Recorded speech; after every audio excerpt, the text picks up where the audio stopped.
as I look back in history, I think of the day when I first came and was at Dr. Fischler's office for an original interview.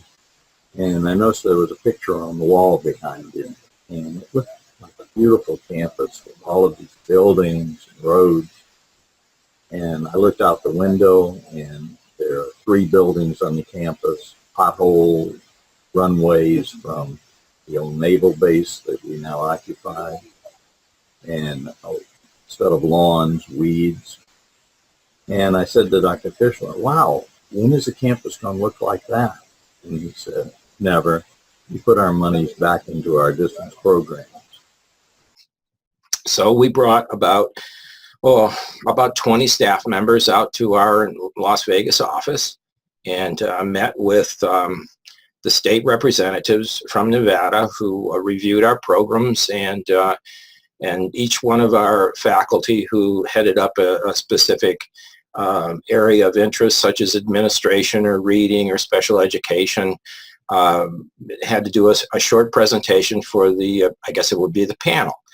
And when we had our administration faculty member come up to do his presentation, and it's sort of a semi-solemn event, when everybody's supposed to be very serious and semi-sophisticated, I guess you might say. He came up and began his presentation and quickly blew out one of his front teeth. And so he looked a little strange, getting a presentation kind of like this here, and then the tooth finally showed up inside of his pocket about an hour later. And so at any rate, it sort of broke the ice with the staff and with all of us. We laughed for many years, and we're still laughing about it as time goes by. The main thing that I wanted to show you guys, I cannot believe it, that I saved my notes, because when I first started here in Fischler 15 years ago, I was interviewed by Mary Ellen Marr and Sue Fasanella. And I had to help on the program, the Child and Youth Studies program, CYS. And I had to learn everything, how the clusters work, the program, the master's and the doctoral programs, and when would they meet, all these things I had to learn. And I have this to prove. Look at that. I was a good learner. Everything. So anyways, I'm glad that I had the opportunity to share this. My first impression of Fischler School, very warm, nice, and I'm glad to share it with you guys. Thank you. We then came to North Miami Beach, and I had an office that was a former patient's room in what was a hospital. Actually, I had a toilet bathroom, a bathroom with complete facilities, and everything worked. It was a rarity that all the facilities worked in this building, but that was one that did. They then decided to renovate, and I was moved to the building that housed the morgue. Yes, I am not quite prepared to go there yet and visit, but it was an interesting time. They then moved us to the 5th floor of what is now the executive offices of the main building. But all the faculty were housed in what was then a ballroom at the end of the building, and virtually we sat, several of us, at the same desk until we were moved into cubicles. Working at Fischler has been an exceptional opportunity for me and many others. This is a marvelous institution, and I've got to say, in all my years as an administrator and faculty member, this is probably the best appointment I've ever had. Thank you for allowing me to share this with you. So we were in trailer. We would get various different types of rainstorms, and there's truth to the story. There's to be sometimes people would either have to roll up their pants to make it through all the flooding, and in some cases there were some situations where they need to be rescued by a canoe or some type of boat. So you've seen from this perspective how much we've grown so much. We have the big library, the School of Business, the School of Education has greatly grown, and now undergraduate education is now part of the Fischler School, and we've moved into our own campus off the main campus.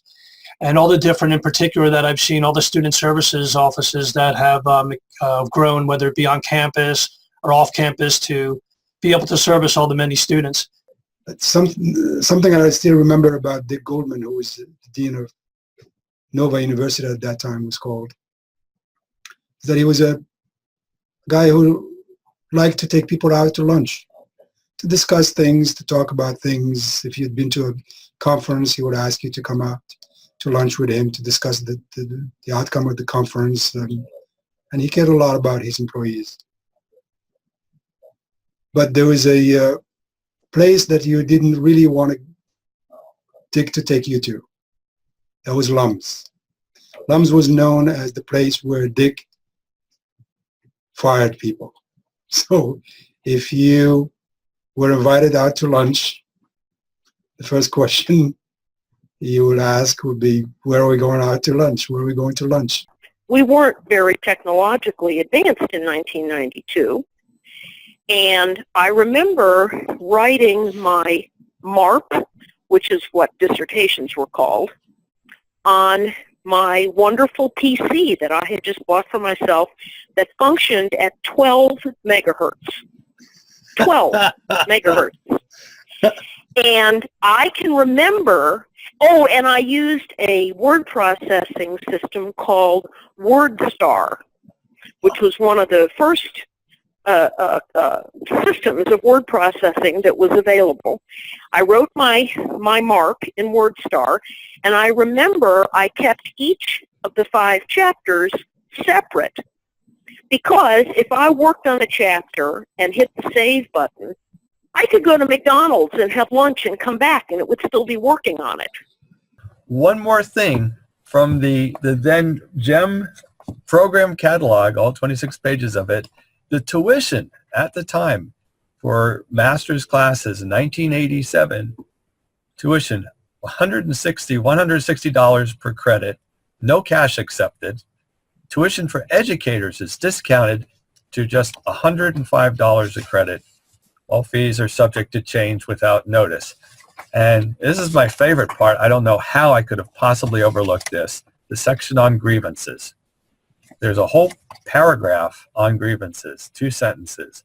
When questions arise about procedures, decisions, or judgments occur, counseling is available for discussion and resolution of differences. Students may also have recourse to more formal avenues of appeal and redress. An appeals policy is available upon request from the Student Affairs Department. My, oh my, if only it was still that simple. All right. When we moved down here to North Miami Beach, we explored the buildings. This had been the Health Professions Division before Fischler moved down here. And we walked up in one of the buildings that had been empty for a period of time. We walked on the elevator to the 3rd floor, and there, sitting directly in front of the elevator, was one patent leather, high-heeled woman's shoe. We all kind of chuckled about that, realized that the building hadn't been used, wondered what had happened. We left. The next day we came back. The building was locked, and the high-heel shoe was gone. Since then, we found out that that building is haunted. Now, that may be an interesting story, but it is something that the people who are in that building today like to talk about, the haunting of the tech building. It's been a great experience, working with all of my colleagues. We continue to enjoy working with each other, but we can't get over how much this program has grown and expanded. When I started, I didn't realize that I was going to have the experience of traveling to Panama, Jamaica, the Bahamas to teach. Went from, of course, teaching on the phone, which was an interesting experience, to and then teaching face-to-face and also teaching online in a couple of with both WebCT and then Blackboard. So it's been quite an evolution and quite a learning process for all of us. I was assigned and took the responsibility on more than one occasion to actually deliver these syllabi materials, curriculum materials, to our various site locations on the West Coast.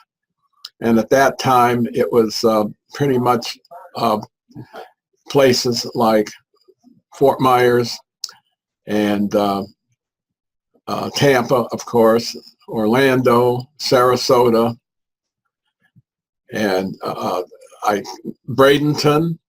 So there were a number of locations and a lot of driving and a lot of delivering and listing and hauling boxes, literally, of syllabi.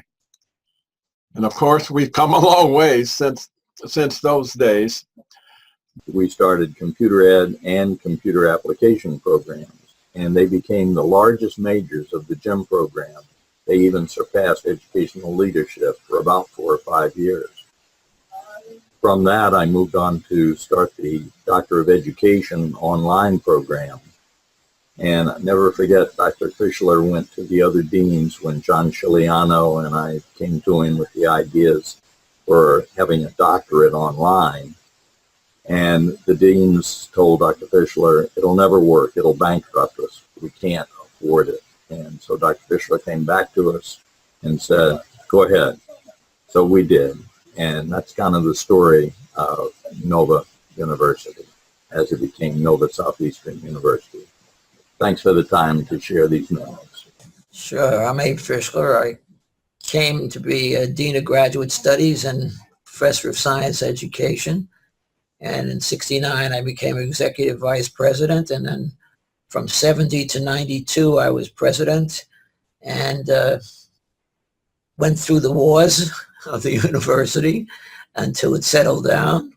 And by the time I stepped out of that presidency, I felt that the university would be able to take care of itself. And I knew that its debt had been paid, and outside of some buildings, we owed no money. And I realized that it could go forward.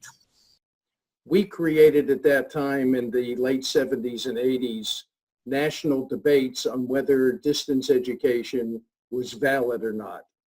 From articles in the Washington Post, the Cincinnati Enquirer, the New York Times, and we were at the center of the debate, and we were always on this side that was being picked on, which I think we enjoyed at that period of time.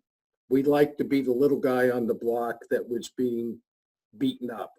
I was kind of happy and sad about our acceptance by the establishment because I like to fight and beat them up.